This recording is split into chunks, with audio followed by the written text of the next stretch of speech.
السلام علیکم خبر میډیا چینل کې دلته حل کړی وي امید لرم چې تاسو ټول به روغ جوړ خوشاله وئ ژوند په مزو کې به وئ په ضلع چارسده شفقت بازار کې د ظلم انتخاب شوې ده یو ډېره زیاته افسوسناکه واقعه رامخته شوې ده دوستانو یو ظالم بدبخت زوی خپل بوډا پلار او خپل مشر ورور دواړه د جایداد په تنازعه باندې ډېر زیات په بد حال سره قتل کړو دوستانو دغه ظالم بدبخت زوی خپل بوډا پلار او خپل مشر ورور په کوم حالت کې قتل کړو په کومه طریقه یې قتل کړو هغه ظالم بدبخت ورور تښتېدلی دی هغه ورور داسې کار ولې وکړو دوستانو د کلي خلک څه وایي ټول معلومات په تاسو ته دلته په دې ویډیو کې درکوم زموږ دا ویډیو خامخا وګورئ چې مکمل معلوماتونه ځان خبر کړئ دغه رنګې نورو معلوماتي ویډیوګانو لپاره زموږ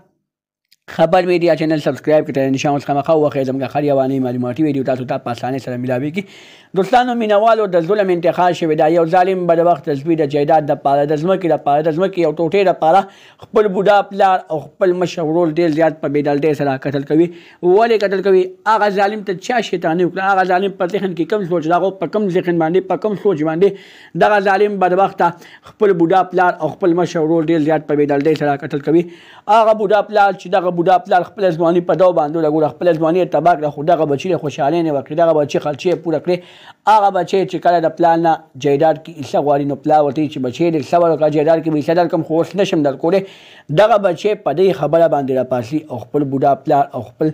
مشر ورور دواړه د جایداد په تنازعه باندې ډېر زیات په بد حال سره قتل کوي افسوس په دې خبره دوستانو چې پلار دغه بچي سره څومره سختې تېرې کړي خو دغه بچي ته د خپل پلار سختې نه یادې چې ما ته پلار کومې کومې سختې تېرې کړي دي نو دوستانو موږ ټول ته پکار دي چې موږ د خپل مور د خپل پلار د خپل ورونو عزت وکړو موږ د دا نه دي پکار چې موږ د ځمکه نه راکړي ځمکه دې نه راکړي ځمکه دې ډېر په تنده ولګي خو چې انسان پکې ژوند دی دوستانو الله تعالی دې موږ ټول داسې ذهن ساز کړي چې په هغه ذهن سره موږ ښه په صحیح معنو کې انسانان ساز شو